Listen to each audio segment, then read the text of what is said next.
Welcome to Ultramodern. This is a lifestyle and creative podcast created by Crosswalk Future of that examines the ways that God is moving and working in today's world. To learn more about Future of, follow us on Instagram at futureof.cw. Hello and welcome to Ultramodern. My name is Andy. And my name is Josh. Josh, what's up, Josh? Hey, what's up, everybody? Welcome to Future or Ultramodern. We're doing you want to explain what we're doing right now? We just wanted to show everybody what we're wearing. It's full fit. Full fit. I just feel like we put so much energy into what we're going to wear. Yeah. And then just like half of it goes Half of away. it shows. You know? Yeah. So why not start off by showing the full fit? If you're watching or listening on Spotify or Apple Podcasts right now, you won't be able to see this. But if you're on YouTube, you see that both of our legs are on the table. Well, mine are now. If you were driving and just listening, go ahead and pull over, do a quick fit check. Exactly. Send a pic because, we love outfit pics. Okay, so if you're also listening right now, Josh has two phones. Tell us why you have two phones. So I dropped my phone. Oh, my gosh. And Wait, let me describe it for the people who are listening and that are not watching. Looks like a cow. It looks like a cow went to the bathroom on your phone, bro, and you just never wiped it. That is crazy. That was a bit too far. That is crazy. And, so this is my phone that has service, and then I just gave myself a hotspot on this one, dude. But it's actually been really fun. This is like serious, because sometimes I'll just be texting on this one, and then I'm playing Yu-Gi-Oh on this one. Or doing Instagram. The epitome of the digital age. It's great. It's great, dude. Multitasking. I'm going to eventually go back to one phone, and I know I'm going to miss it. I was like, oh, this is kind of cool. Like right now, look, Karen just texted me. But where do I want to answer from? Well, you should answer from your heart, always. She says, what is your CW email? It's Josh at Crosswalk. All right. Thanks, Sorry. Josh. Okay, so today, just so everybody knows, is an interesting day because, full transparency, me and Josh are absolutely exhausted. And the reason why we're exhausted is because last night we stayed up very late eating steak. Yes. Do you want to explain the type of steaks we had? Yeah, we had some ribeye steaks. It's delicious. Which are amazing. And we cooked it over an open flame. Mm-hmm. So the pit that like a grill, yeah, the grill thing. What we cooked it on can double as a fire pit and also a grill. So after we cooked the steaks, we all sat around the fire pit and just ate and talked together. It was a good time. Then I realized, well, you left a little earlier than I did. I did. I went to go sermon prep because I was speaking. Well, I spoke today in the morning, and so I just wanted to hop on out of there. So as a result, we're pretty tired this morning. We actually showed up to Crosswalk this morning. We were gonna record earlier. Huh? Yeah, but we were like, we're tired. Well, we had a really big breakfast. You want to tell them about that. this? Shout out to this local spot.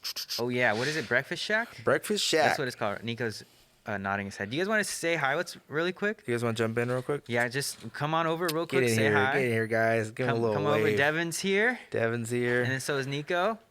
Nico. And here they are. Say what's up. What's up, guys? Love it. You want to say hi, Devin? Yeah, sure. What's up, guys? Wayne Sauce here. Amazing. So we're just having fun today, to be honest. See ya. We're just having fun today. So I have a couple of ideas what we could talk about. Sure. One, in the thread or in the vein of just being tired, I thought it'd be great to talk about rest. Ooh, starting now? We could start now. I'm just throwing out ideas. I wish we had like elevator music, and this is like 15 minutes later. Or the SpongeBob. The SpongeBob, 15 minutes. Yeah. I Just like take a nap. Huh? Exactly. So let's just start there. Let's talk about rest. Yes. So I'm currently reading a book called The Ruthless Elimination of Hurry. And it is completely wrecking my life in the best way possible. Because the book kind of points out how fast humanity is moving. And you mean like progress? No. Just like pace. At pace, yeah. That consistently we have lost more and more time in the day. Okay. For example, we just spend our time doing more things. So sometimes we wish we had more time during the day to do more things or to get more things accomplished. But if we had more time, what he kind of argues is that we wouldn't actually be more, I was going to say progressive. We wouldn't be more productive. So, for example, if we had like 26 hours in a day, that we wouldn't actually do more? Yeah. They did studies on like if if a team had like this amount of hours to complete a project and the other team had more hours, they actually found that the productivity level of both were about the same, but the effectiveness or the end result of the project, the efficiency was higher in the team that had less time. That makes sense. So one of the things that he talks about rest is that we don't need more time. Essentially, we have to be more intentional with our time. For example, one thing that he points out that I thought was so interesting was that the average human attention span before the digital age, meaning before like 2000, meaning before me, like I never experienced the internet-less world. Before that, I did partially. Right. So maybe you'll relate to this. Mm-hmm. The average attention span before 2000 was 12 seconds. So you had 12 seconds to like when Can you're like capture attention. Mm-hmm, to capture someone's attention. They're going to give you 12 seconds of their time until you get bored. A 12-second pitch, right? Exactly. Then comes the digital revolution, the internet, iPhone, Netflix, Naruto, Boruto, all the good stuff. And now we live in a world where our average attention span is 8 seconds. Jeez. Meaning A full 4 seconds have been shaved off. A full 4 seconds we have lost in our attention. Now, that's not the biggest deal because we've also gained so much from technology. Sure. Right? Like we've gained the ability to communicate. Tesla. Skype. Then it evolved into FaceTime. Then it evolved into Zoom. Mm-hmm. And now did it go back to FaceTime? FaceTime's because everyone got like tired of Zoom, right? Even though it's still effective. I think everybody hates Zoom. Even the people that made Zoom probably hate Zoom. But anyways, we live in the digital era now, and we have lost 4 seconds of attention. Sure. And it's funny because in the book he also points this fact out that, just to put into perspective, the average attention span of a goldfish is 9 seconds. Meaning humanity is currently losing in the attention span department to goldfish. And he's just trying to point out this busy mentality. I just thought of Magikarp. Literally that. Pokemon? We're losing to Magikarp. Magikarp, dude. Do you call it Magikarp? I said Magikarp. I think it's Magikarp. Magikarp? But it might be. Jamie. From watching the show. We need Jamie. From watching the show, it's Magikarp. Gosh. Wow. I'm sorry to do this. You just ruined my whole vibe, bro. In public. Gyarados or Gyarados? Gyarados. I say Gyarados because I don't know what iridocyclitis means, but there's that Vine about it where that guy's like iridocyclitis. Oh gosh. Did I say something bad? I don't know. Let's keep going. Let's keep going. Anyways, Gyarados. So humans are currently losing to goldfish in the attention span department. And essentially what the book is about is trying to get us to slow down, to focus in on the things that matter. Yeah. Because oftentimes we're losing so much when we are just so busy or we're in such a hurry. Sure. And I think, strangely enough, last year was interesting because we all took like this collective break. It was in a sense forced, right? Nobody. Sure. Like we after were all March, quarantined. we were exactly. just kind of like, okay. We were all at home. And life actually, for me, felt slower, which was nice because I wasn't driving out as much. I mean, as I wasn't hired full-time at Crosswalk as a pastor yet, but I was doing essentially the same job. Yeah. This job has crazy hours sometimes where you're just meeting consistently with people, having to make content. And I went from that into like just a mode of, all right, well, right now all I can do is record this sermon here and then hang out with kids on Zoom on Friday night. And right. I felt the pace of my life really slow down. And while quarantine, I know mixed feelings about quarantine because it was fun and whatnot, or not fun at times. Sure. I actually felt this sense of rest. Because I felt like my life wasn't as busy or cluttered. Like I had more time to actually lean into the things that helped me, And now, although we're still in this COVID world, like COVID has not gone away as much as this vaccine has done for us. But I feel like my life has just picked up pace again. And we're not even back to like full in person. Like consistently recording a sermon, consistently recording this podcast, having to edit it all, going out to hang out with some kids, which I love to do. I love hanging out with the youth. Yeah, but it's like going back into a rhythm that we used to be familiar with, right? Exactly. Yeah, and the thing that I'm trying to point out is I don't know if that rhythm is healthy. Like what it used to be. Yeah. Sure. I think that we need to step into a new rhythm for our work lives, for our spiritual lives, because I feel like when we are at full capacity at all times, it's like we're losing our our energy. Yeah. So I don't know. It's like you're spending more energy than you actually have. Exactly. Right? So you're starting to almost like use up the reserves of energy. And I know it's kind of poetic or metaphorical what we're talking about, but I think everyone can relate to that feeling, right? Of like you feel like you've done everything on your checklist for your day, you've completed all your tasks, and you feel like doing all of that cost you more than you could actually give. Yeah. Right? So you did complete the list. Yeah. But there's this like negative effect. So as opposed to you feeling like the ability to celebrate everything that you completed, Yeah. you're depleted. Right. Exactly. You know what I'm saying? No, exactly that. The thing is that we live in a culture that kind of fosters that mentality at the same time. Sure. Because there's this culture of like, while you're sleeping, I'm grinding. While you're on vacation, I'm working. Like silly Instagram quotes like that you read. But it actually is giving us a viewpoint into what I'll relate this to American culture because I don't know what culture is like in other countries. But it's really revealing of this weird American ideal to like, well, your job or your purpose is mixed into how hard you can grind. Produce, right? Like how much can you...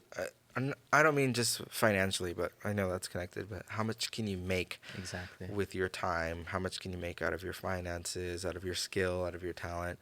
And at times, people who rest or who aren't just focused on a checklist can seem like they're not as productive in society, right? Exactly. When maybe what should be adjusted is our view of like, society demands of you that you complete this many things a day, right? Yeah, like the expectation of a successful person is you put in this much work, and once you've hit this much of work, then you can say like I'm successful or I've made it, you know? Which I think is just so hard to balance with a gospel culture, because consistently throughout the gospel, Jesus is not in a hurry. Sure. I mean... Yeah, like people have an expectation of like a time that he should arrive at some of these events, right? Like, why weren't you here at this certain time? Or we're expecting you to be here for this. And then Jesus might show up a day later, right? Or 2 days later, or 3 days later, 4 days later in specific, right? There's the story of Lazarus, right? His friend passes away. Jesus shows up 4 days later and everybody's like, yo, like if you would have been here. Yeah. And it seems like Jesus paces himself, right? And is very intentional about how he uses his time. Yeah. And there's even a couple of moments that are written about where Jesus is going to take a break, right? He's off on the hills somewhere, just like decompressing. Yeah. And then also entering into a time of prayer, right? Which I think is an interesting connection too. Yeah. I feel like our culture, I think we've all figured out, man, we've been too busy, right? We've been working at this too hard. And so language has come up of like, well, you need to find hobbies or a process that helps you decompress, right? And then I think what I would say Jesus adds into that process includes prayer, right? And there's probably some revisiting to do on that, because I feel like especially kind of like for collegiate level, and even young adults and young families, I don't know why, but I'm just thinking out loud, right? Prayer gets weird, or it feels like a weird thing to ask of yourself, right? Like, oh, I'm gonna dedicate some time for prayer, and it just feels like, it almost feels mythical. I don't mean mystical. I mean mythical, right? Of like, we're gonna enter into this time of prayer now. That sounds pretend. Yeah. Right? Like, we're going to do this thing that doesn't do anything. I feel like that's it's almost the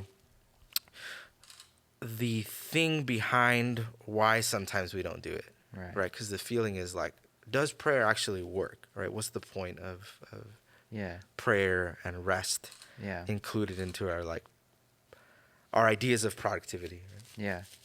No, yeah, I've had questions about prayer too. Because prayer is interesting. Because in essence, prayer is like a conversation with God where you're speaking to God. Sure. Um, I still don't, do you get what I'm saying? I I don't do. always think of like prayer as a form of rest or yeah, access well, into God's. yes, like, but a thing to add on to my idea of decompress, Yeah. right? So when I think decompress, I'm like, oh, okay, I'm gonna go do like Netflix. Yeah. I'm gonna go on my phone and scroll for a little bit. Mm-hmm. I'm gonna go outside and do a walk, Yeah. right? Dude, you're pointing out something very important. Yeah, sometimes our spiritual lives can actually feel like the thing that's also taxing for us. Sure. But what Jesus ran to, or not ran to, what he walked to after big moments in Scripture was prayer, solitude, and silence. Mm-hmm. Now, to get very practical, Jesus didn't have access to Netflix, so maybe he would have gone to Netflix, Sure. or maybe he would have, But I think it's really hard right now. Like if Jesus is like, Jesus is our Savior, yes, but let's also look at Jesus as this way, like the way of Jesus. Jesus consistently takes time to be in solitude and silence. Mm-hmm. So after he feeds the 5,000, he retreats for a while. But and it's important to point out that moment requires a lot from him, right? Mhm. It requires presence, in specific public presence, like this way of being in front of a multitude. The text says the men alone was 5,000, right? Mhm. And so the implication is that women and children, that the number could be from anywhere from like 10,000 people to 12,000 to even Right. more, right? Yeah. But what I'm getting at is like, what does it require from a person, speaking about these 12 seconds, to hold the attention or to communicate, right, with 12,000 people and like and they don't have microphones, right? I'm just trying to point out that like when Jesus went into these moments, it required a lot from him, Mhm. right? And so I think because he knew he was going to do more of these moments, it seems like in between these public settings, he takes time to decompress, to refuel, Right. to then be capable of doing that Yeah. again, right? Well, I don't know. Let's just to put pushback on that. Sure. I don't know, because that almost creates this mentality of like rest more to do more. Oh, So the goal still Yeah. there is do more. yeah. And I think that's like already built into the American dream or the American ideal here in the U.S. Call of it the like, American psyche, yeah, right? It's like a way of being, a way of thinking. everybody can make it if they put in enough work. You can enough be work the ethic. millionaire if you continue to grind and continue to work, Mhm. And what's incredible is that is to a certain extent true, that people in the U.S. can make it big if they continue to grind and continue to work, but at the same time, at what cost, Because I mean, we make movies about this all the time, but it still doesn't impact many of us. There's the old guy at the end of his life. He's been so successful, but he looks back, his marriage is Sure. is It's broken. gone, right? Yeah, Yeah. his son is wherever else just doesn't want a relationship. I mean, paraphrasing, this is in a lot of movies, and the thing that they all come to at the end of their life is, I wish I would have worked less. Mhm. I wish that I would have taken more time, and I think that something interesting about the ministry of Jesus is that it didn't start until he was 30 years old. Like so Jesus was slow to the ministry game. And even then, Jesus enters in, he gets baptized by John, Yeah. the presence of God descended like a dove. And then this is like this huge moment. Here's the voice of God. Mhm. This is my son whom I'm well pleased. If I had a moment like that, that's like that inspirational, like, all right, it's game time, This is baby. it, right? Let's Hey, go. It's God time. showed up at my baptism. Exactly. So I mean that's No, when I I hear would be you. like, let's go preach, let's go heal, let's Yeah. like do all these things. Jesus goes into the wilderness for 40 days, and he's being tested and whatnot during those 40 days. But still, the essence of that is instead of going straight to work, Jesus goes into solitude. Right. And I think what I want and my hope is to pivot the culture, not just of Crosswalk or Adventism, but like the world, man. Because the essence where I think I'm going with this is we need Sabbath. But immediately when I say that, that Adventist This kind of person in me that got hurt by the Adventist church at times comes out and says, I don't want anything to do with Sabbath. But I'm not talking about the Adventist Sabbath. I'm talking about the rest that comes from Jesus. Yeah. I get what you're saying. I want to talk about Sabbath as well, but what you were I think kind of bringing clarity on is the purpose of rest is not to produce more. Mm-hmm. Right? But let's talk a little bit. So then what's the purpose of rest, right? Yeah. Like why go into a moment of solitude, right? Why go into intentional rest, intentional prayer? Like what does that do for us, and how do we? I guess it kind of it answers itself, right? It's that productivity is not the end of the game, right? It's not the purpose of the game. You're pointing out something really important, because you're right. Because the argument can be then, well, what are you going to do with all this rest? Yeah. Because it's not sleep all day. Yeah. Right. That's not the. I'm glad that you're saying this, because even in Genesis, when we kind of get in the perfect utopia that God creates for Adam and Eve, one of the responsibilities, or part of the human rhythm is responsibility. Mm-hmm. So literally God gives Adam the responsibility of taking care of the garden and everything that's in it, naming every animal. So built into human existence from the beginning, part of our humanity is responsibility, is work. So we are made to work. In fact, maybe some of our listeners can relate to this. It was a couple. It was during quarantine. Uh-huh. I had a day where I was just like, I'm not gonna do any work. I'm just gonna play video games. Yeah. And the motivation from that was I grew up, my parents never letting me play video games longer than like an hour or two, right? which is good.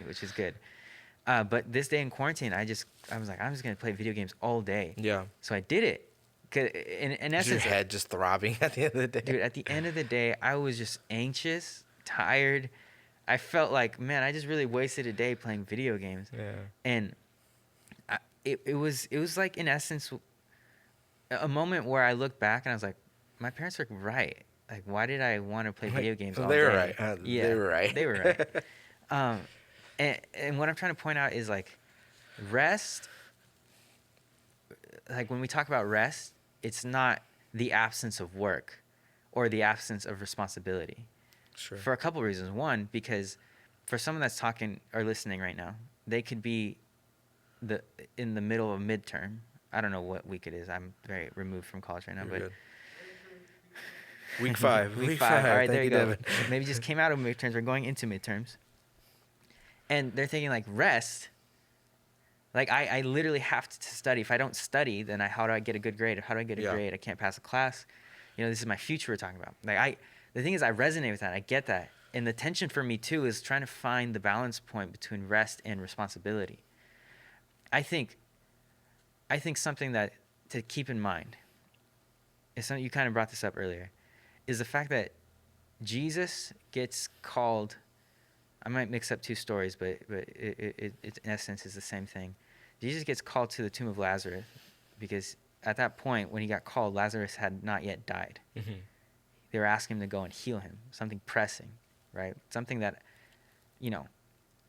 if I had the opportunity to heal my best friend, if you're, I would want to go and heal you. Thanks. And hey, thanks, man. You're welcome. I would heal you, bro, just so you know, if I could do that. I can't. So Jesus gets called to this, and along the way, he gets stopped multiple times by people asking him to do things.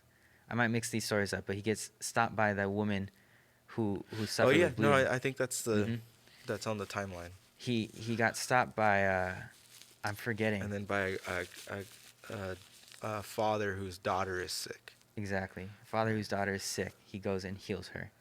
And finally, he shows up to Lazarus 4 days later. Right? 4 days later. But not just 4 days later, he had been dead, right, for 4 days. Mm-hmm. And then he steps into that moment and says, or calls him out of the tomb, and Lazarus. Sure. I think sometimes we can over conflate or not conflate, over give too much power to the responsibilities that we have in our life, because we think if we don't get this done, then that's the end. Mm-hmm. But even that mentality is a mentality that Jesus never held. Like, Jesus never felt like something was the end. Right. Like, even in the face of death, he knew 3 days later, I'll rise again. Right. I actually was thinking about this earlier this week, on how it seems like the one time where Jesus speaks about an absolute like that is that phrase, "It is finished." Right? And then that's like the only time he's giving a definitive, this is the end of something, right? This is like the closing of something. Right. And it seems like instead he focuses so much more on constant creating of new opportunities out of moments. Right? So it's never just this like, this is the end, right? This thing is done. Right. That his main focus is constantly opening, creating the new, right? Pushing something into a new direction. Now, I'm connecting this with the Lazarus story, right? Yeah. So that even here, like, people have a deadline for Jesus, right? And they're like, you missed the deadline, bookend, right? That's it is it. done. And he shows up and he's like, nah. Dude, that's It is such not. Yeah, It that's so is- good. It yeah. is not done. Watch this. It is not. Dude, that is so good. You're pointing out, because the human nature, or I don't know if it's human nature, but my tendency is to just think, as soon as, if, like, I don't get this sermon done, Sure. things are over, you know? You know who I talked to about this one time? Uriel. Ooh, I my love you. man. Shout out Uriel. I love you, bro. Dude, he listens to this every week. Does he really? No. Oh. I was going to get so excited. I don't know. Maybe he does. Let's not tell him about it. I know. And Let's then see if he brings it up. Yeah. All right. I hope you listen, Uriel. So I remember one time I was talking to Uriel. It was right before he left to Madagascar. It's pre-COVID world. We go out. We're hanging out. It was just me and him. And I just started telling him about the things that were going on at the time. I was just, like, nervous. Like, full transparency. Like, it was like, dude, I need help with relationship right now. Sure. Like, I just don't know what to do. I'm just freaking out because, like, this means so much to me and, like, whatnot. And Uriel is just, he has such a calming presence. He just knows how to. Is that when you guys were? It was at. Was that arcade? No, it wasn't at Oh. arcade. No. This was at in Orange County. Right down the street, there's, like, this coffee shop. And we were just hanging out, and so I tell him, like, all these things, like, I'm just stressed, bro. And he just looked at me. He goes, Andy, one of the things that I've learned in my life, I'm paraphrasing, so Uriel, if I mess this up, I butcher it, I'm sorry. Essentially, he says, Andy, one of the things that I've learned is that seasons come and seasons go. And if I would have put my happiness in what I thought was going to make me happy, or put my happiness in what I was facing 5 years ago, then that would have been it for me. Yeah. And he goes, we have to remember that life goes on, essentially, that we're going to be okay. And I remember, hearing that and, like, wanting to be like, no, I want to hold on to, like, this thing. But then for a moment I was like, wow, you're right. That our life doesn't end when we make a mistake, or our life is not over, say, if what we think is happening goes wrong. Like, there's always that third way that we talked about at one time. On that, I was thinking about, and I wanna look into this more, especially the story, but it's the Jonah and the whale story. I don't want to focus too much on was the whale real? Like, Big was it a fish. fish? Or We're fishing. but there's this interesting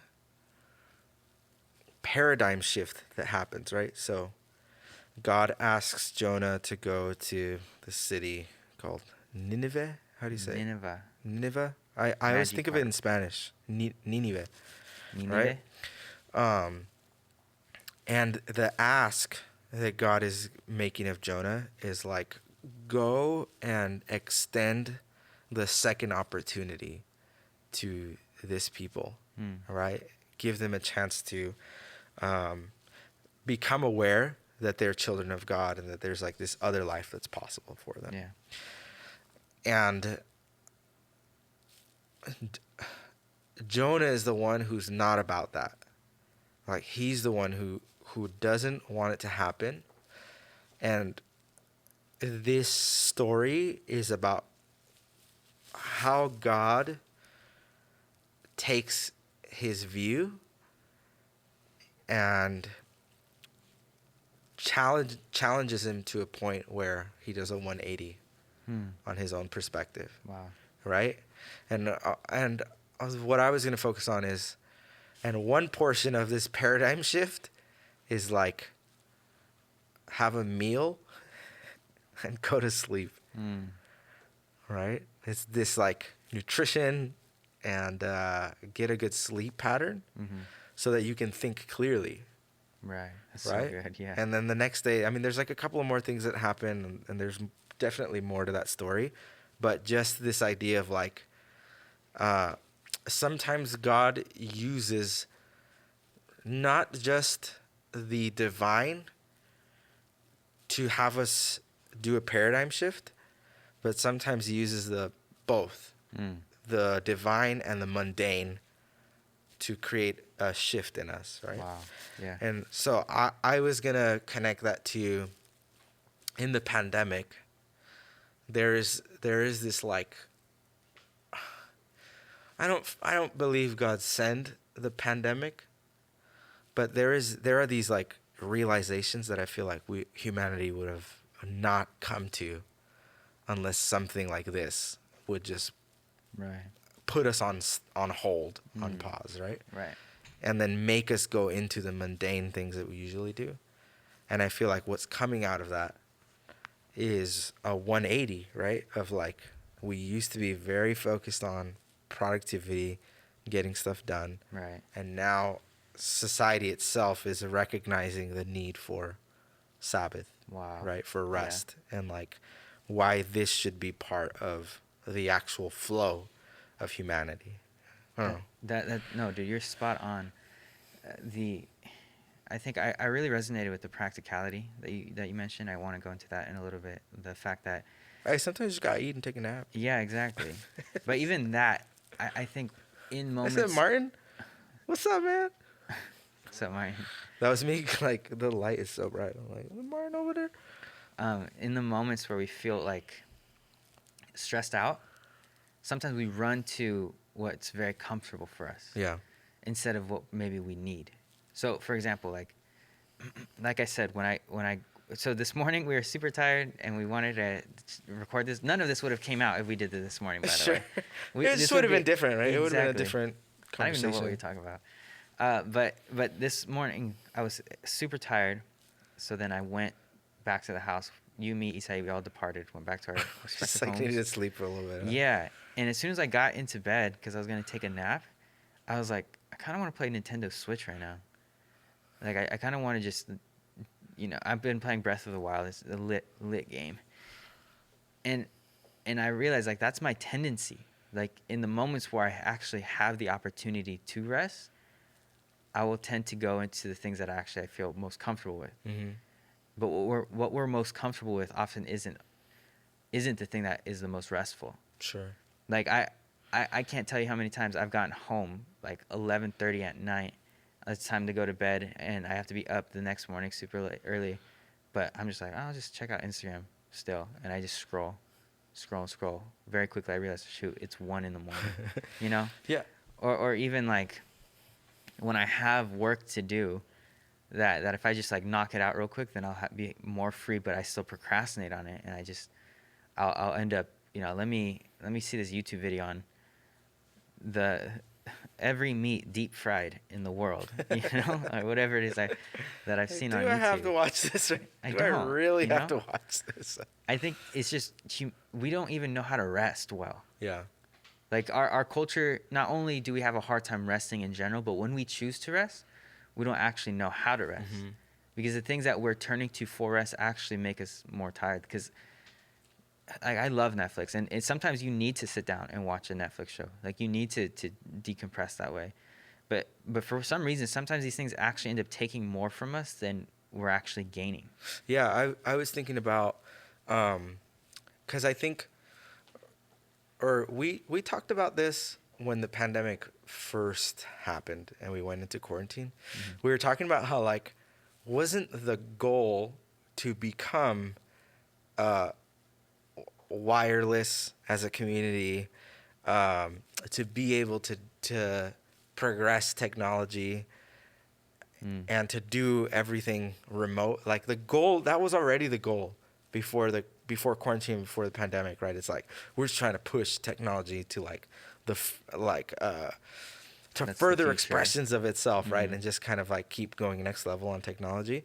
And then the pandemic was like, it forced us to use that to the point where we're tired of it, of like the thing that we actually wanted, right? Yeah. And it makes me think about how a virtual life will never replace the meaning that we can have in actuality, right? That's good, yeah. But what happens is some of us lack meaning in actuality, in our actual life, that we're trying to find it in a virtual reality. Right. Yeah. Right? So that the real is not enough to grant me meaning. And so then I go seek for it somewhere else in the virtual world. Wow. Right? That's so good, dude. And I feel like the call of faith, and I think good rest, is the thing that sustains meaning in the real. Wow. Right? That's great. And wait, say that again. Like, explain that more, because that's literally so good, bro. I feel like a healthy rhythm of rest and responsibility can create such good meaning in the real life that we will desire less to spend time in the virtual life. Bro, you need to be more excited about this, because right? You don't understand how good this is, dude. Like that, yes, 100%. Keep going. But I mean, the thing is that this is not something that I've done yet. But I think this is what we're coming across, right? Yeah. I remember I used to talk about, like, dude, social media is never going away. And I think that's true. I think it's not going to go away. I don't think so. But I recognize that during quarantine, a lot of us have used social media as, like, the virtual life. Yeah. Because what we have in actuality is not rendering us the meaning that we want. Yeah, dude. And I feel like the call of the gospel and the future that we're being called into actually involves less of the virtual world. Wow. And more of a like awakening to the real and what's in front of us. That's right? incredible.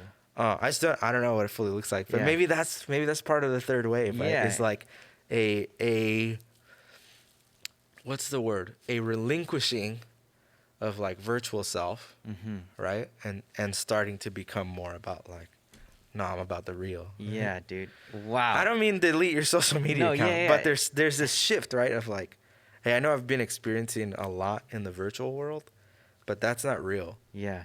Right? Dude, hey, GameStop's not real, guys. Shout out GameStop. Hey, shout out all those who are hurting right now. No, but well, that was not a good interpretation of like what's happening in finances, right? I don't want it to take away from this what I think is the actual point, right? The actual point is like, dude, Jesus gives us so much meaning in the real that I think it will minimize our desire for the virtual. Dude, this is that we talk about that moment in the podcast. It takes like 45 minutes sometimes, but we get to that thing where it's just building, right? Like, dude, I love that because here's where dude, how much time do we got? What are we at right now? 39? That's it? Wow. Do you remember that weird track that the 1975 did? Which one? There's many The of those. robot one where it's like where it's his face. He's there was talking a to the man. internet. Yeah. That's a really interesting Yeah. concept, right? Because in that one, he's painting this picture of how we create an attachment with the internet, and we end up giving ourselves to the virtual world, Right. and never fully live in the world that we're actually in or in front of, right? Because we, and maybe this has a little bit more to say on how at times humanity and culture and the church has failed us, that we feel like there isn't enough meaning and significance in the real world to stay focused on that. So we then turn to this place where we can fantasize and create this virtual meaning. Right? But it never goes further than just notifications on our phone and interactions with people online. Yeah, that's a really interesting. Yeah. Let me use a video game reference just because I feel like this connects. In essence, but not Pokemon Go, dude. Pokemon Go's it. I love Pokemon Go.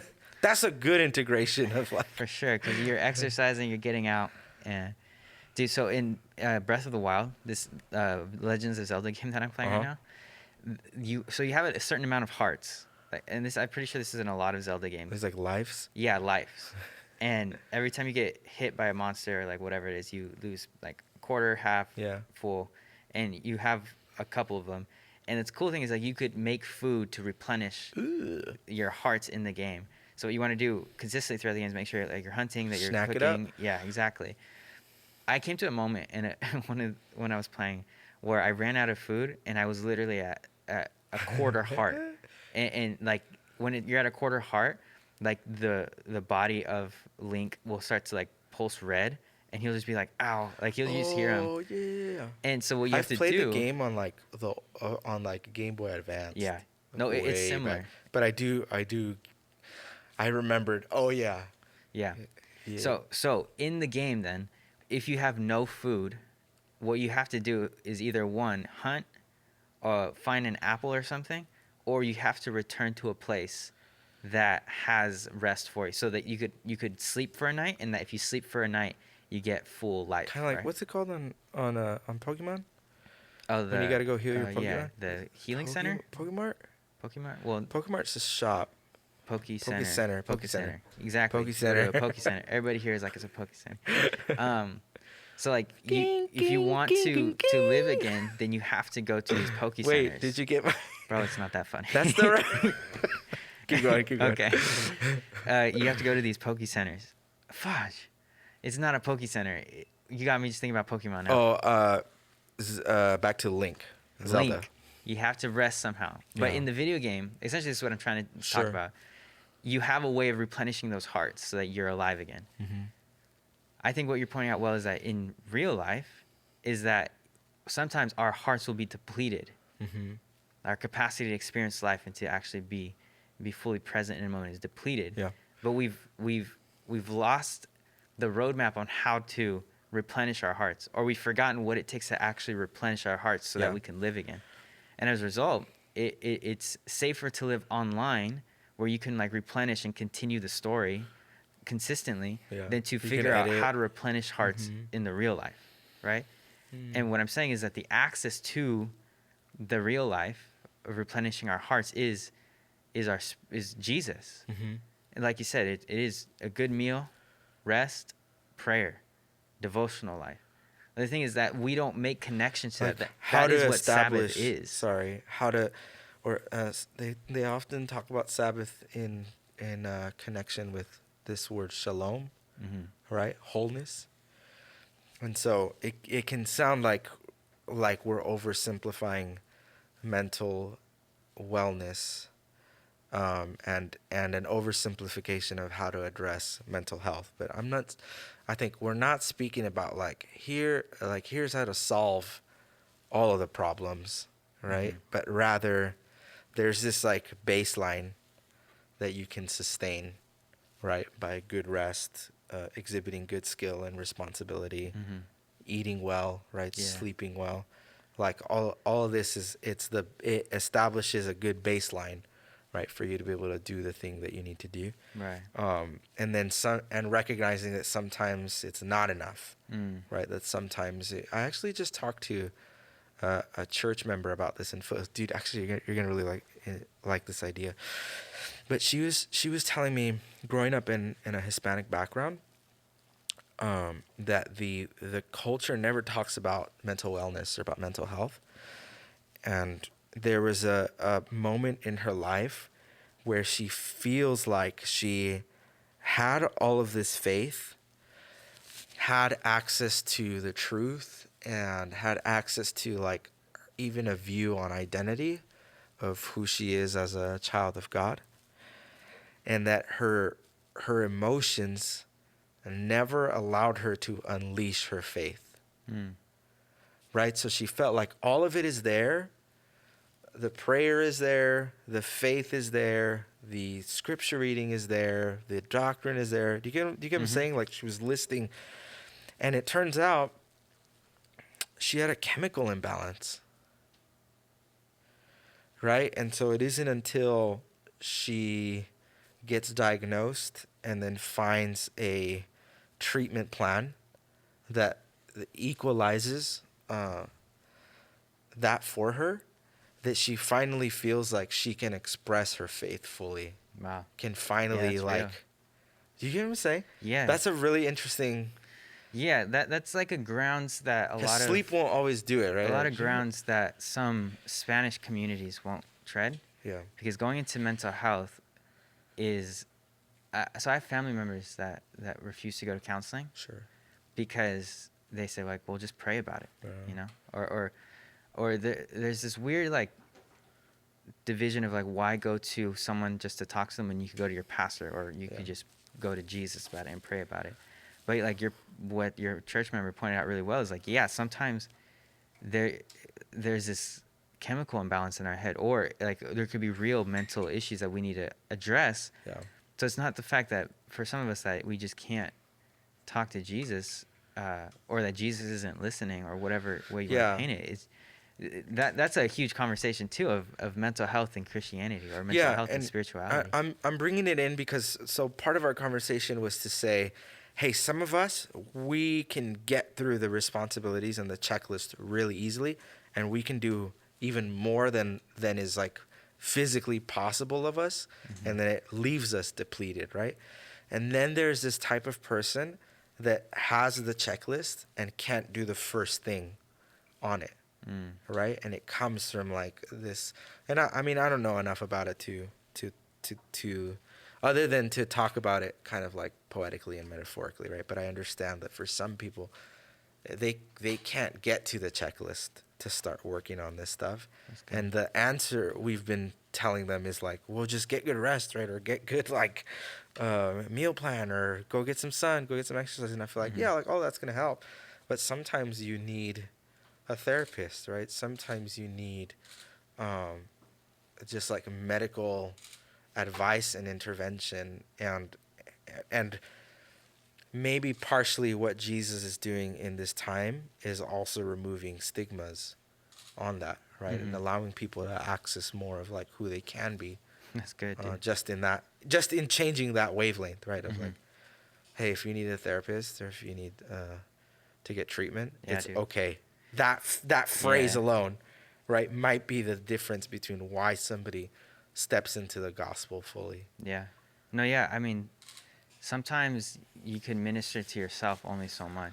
Even your pastor can only minister to you so much, you know? Pastors aren't counselors. Like, they can counsel, but they're not counselors. Like, there's people that are equipped for that. You know, I go to counseling every 2 weeks. I'm going tomorrow. Talk to DJ. Shout out DJ. You know, maybe he listens to this. I don't know. But yeah, I'd say maybe one of the blocks to experiencing life is sometimes your emotional, mental health. And I'm with you. Totally on board with that, bro. Yeah. Cool. That's the vibe, man. That's the vibe. All right. Well, thank you guys so much for listening today. on this interesting conversation on mental health, rest, and whatnot. What should we call this one? What do you think? I don't know. I think save it for the edit. But We'll it's find out. somewhere in there on like responsibility, rest, and the real versus the virtual self. Right? I like that. That's perfect. All right, cool. You should call it taking time off. Taking time off. It's like time off. Come on, man. Taking time off. Taking time off. Taking time off. I can. Airplane mode. Oh, I like that one. Ooh, that's Airplane good. mode. That's a good one. That makes me want to talk more. But all right, y'all. Thank you guys so much for listening. Yeah. Another episode. All right, everybody. We'll see y'all later. See you guys Bye bye. next time.